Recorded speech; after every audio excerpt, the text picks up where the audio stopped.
श्री राम, जय माता की। माँ काली का हवन कैसे करें। एक लड़की है, माँ के प्यारे चैनल पर जुड़े हुए हैं, लाइव में भी वो बहुत बार पूछे उन्होंने माँ काली का हवन कैसे करना चाहिए और रियलिटी में माँ काली का हवन करने का आपको क्या महत्व प्राप्त होगा और हवन करने से हमारी शक्तियाँ कैसे बढ़ती हैं, किस प्रकार से हमारे शरीर में ऊर्जा आती है और मंत्र की आहुति कैसे माँ काली तक पहुँचती है।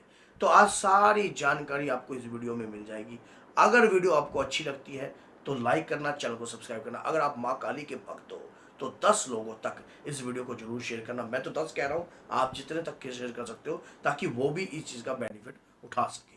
देखिए, माँ काली की पूजा अगर आप अपने घर में कर रहे हो, कहते हैं कि माँ काली की पूजा अगर आप भी बनता है और हवन करने से बेनिफिट। माँ काली का हवन जो है हमें शनिवार के दिन जो है करना चाहिए। शनिवार के दिन करना चाहिए, शनिवार को करना चाहिए। अष्टमी पे आप कर सकते हो, काली अष्टमी पर आप कर सकते हो। तो क्या सामग्री होनी चाहिए माँ काली के हवन में? तो माँ काली के हवन में सामग्री और हवन करने से मिलेगा क्या? पहली बात ये कि आपके घर में अगर कोई नकारात्मकता होती है या कोई गंदी शक्ति होती है या कोई मैली शक्ति होती है तो उसका वास आपके घर में नहीं रहता। माँ काली का हवन सात्विक तौर पर मैं आपको बता रहा हूँ, तामसिक तौर पर नहीं बता रहा, सात्विक तौर पर ही मैं बता रहा हूँ कि किस प्रकार से आपको करना है। अब जैसे आपने माँ काली का हवन प्रारंभ करना है, अगर आपका शत्रु है, कोई आपको तंग करता है, परेशान करता है, बार बार आपको मानो आपको नीचा दिखाने की कोशिश करता है, तो आपने 3 नींबू लेने हैं। सामग्री नोट कर लीजिए, काले तिल लेने हैं, नींबू लेने हैं और कम से कम 50 या 60 ग्राम के करीब जो है लौंग लेनी है। और उस दौरान मोटी इलायची लेनी है, आपने शमी की लकड़ी लेनी है, नवग्रह लकड़ी लेनी है और गुल्लड़ की लकड़ी लेनी है और गुल्लड़ की लकड़ी ले लेना। और ये लकड़ियां लेकर एक गाय का उपला ले लेना और पान के पत्ते लेने हैं आपने कम से कम 7 या 5। हवन कुंड के अंदर सबसे पहले पान का पत्ता आपने बिछा लेना है और कुमकुम गाय के घी में थोड़ा घोल लेना। आपने उस पान के पत्ते के ऊपर घी से थोड़ा घी का कुमकुम डाल दीजिए, घी में मिलाकर, और उसके ऊपर एक कपूर रखिए। अब हवन प्रक्रिया जब स्टार्ट हम करते हैं, कभी भी हवन प्रक्रिया स्टार्ट करने से पहले गणपति जी महाराज का आह्वान बहुत जरूरी होता है। गणपति जी महाराज का अगर आप आह्वान नहीं करते तो आपका कोई भी कार्य सिद्ध नहीं होता। माता गौरी के लाल हैं और उन विघ्न हरते हैं, आपके घर से क्लेश भी हरते हैं। गणपति जी महाराज का आह्वान कीजिए, आह्वान करके बाबा से प्रार्थना कीजिए कि गणपति जी महाराज आइए और मेरे कार्य को मंगल कीजिए। अगर आप रिद्धि सिद्धि के स्वामी हो, मुझे सिद्धि प्रदान कीजिए। अगर मुझे सिद्धि प्रदान दीजिए प्रभु, मैं जन कल्याण का कार्य करना चाहती हूँ या करना चाहता हूँ। अब आपने क्या करना है, गणपति जी महाराज का आह्वान किया, बालाजी महाराज का ध्यान किया, हनुमान जी का हवन का। जब आप पान का पत्ता रखोगे, उसकी जो नोक है पान के पत्ते की, वो आपकी तरफ होनी चाहिए और पीछे की डंडी जो है देवी की तरफ होनी चाहिए।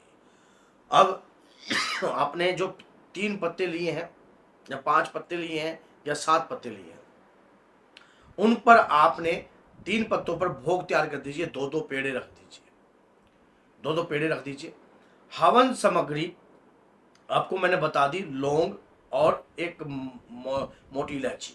जितनी लौंग है उतनी मोटी इलायची छोटे साइज की ले लेना और उस दौरान हवन प्रारंभ कर दीजिए।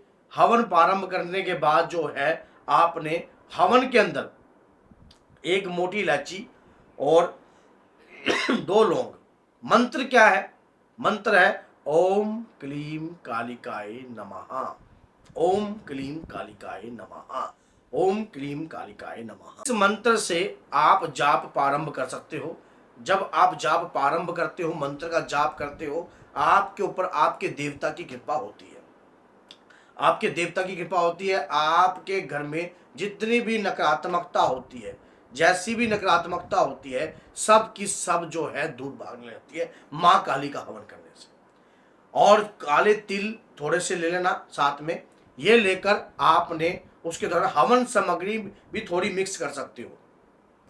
जो लौंग और इलायची का जो आपने भोग देना है वो अपने ऊपर से इस प्रकार से वार कर भी दे सकते हो, इस प्रकार से वार कभी ओम क्लीम कालिकाय नमः, ओम क्लीम कालिकाय नमः, ऐसे स्वाहा जरूर बोलना है, तब जाकर जो है नकारात्मकता आपसे दूर भागती है।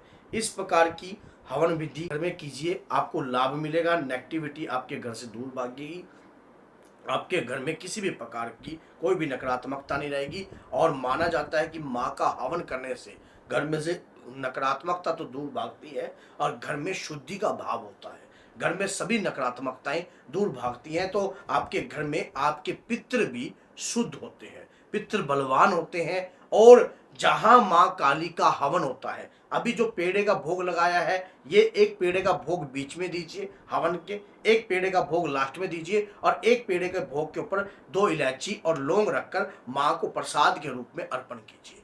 माँ से प्रार्थना कीजिए कि हे मातेश्वरी, मेरे इस भोग को स्वीकार कीजिए। मैंने नवरात्रि में जो हवन करने की विधि को मैं नहीं जानता हूँ, मैं नहीं जानती हूँ। हे माँ, मैं आपकी अटूट भक्त हूँ, मैं भक्ति पूजा पाठ आपकी करना चाहती हूँ, मुझे कृपा प्रदान कीजिए। शक्ति से विनय प्रार्थना करी जाए तो शक्ति आपकी प्रार्थना को स्वीकार करती है, आपकी प्रार्थना को स्वीकार करके आपको आशीर्वाद के रूप में आपको 21 या 41 दिन में जरूर किसी ना किसी प्रकार के रूप में दर्शन होते हैं माँ के।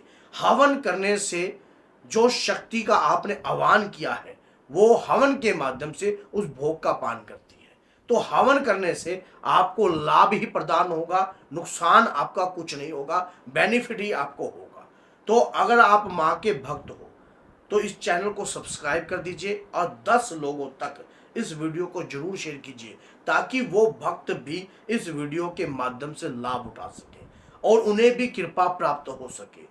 क्योंकि अगर आप लगातार माँ काली की पूजा कर रहे हो तो एक बात याद रखना, कोई और भक्त भी तो माँ काली की पूजा कर रहा होगा। अगर किसी भक्त ने मैंने ये सात्विक तौर पे बताया है। अब नींबू की बात रह गई, नींबू का क्या करना है, नींबू का उतारा कर कर आप अपने ऊपर से भी कहीं डाल सकते हो, खाली जगह पर थोड़ा सा कुमकुम लगाकर नींबू के ऊपर 3 लौंग उसमें घुसेड़ कर अपने ऊपर से, अगर घर में कोई रोगी बीमार कोई भी है, या फिर एक नींबू का आप जो है 4 टुकड़ों में काटकर हवन में भी दे सकते हो, और एक नींबू को आपने सामग्री में आपने छिड़क देना है आधे नींबू को, और आधा नींबू जो है छोड़ देना है कहीं भी ऐसे ही।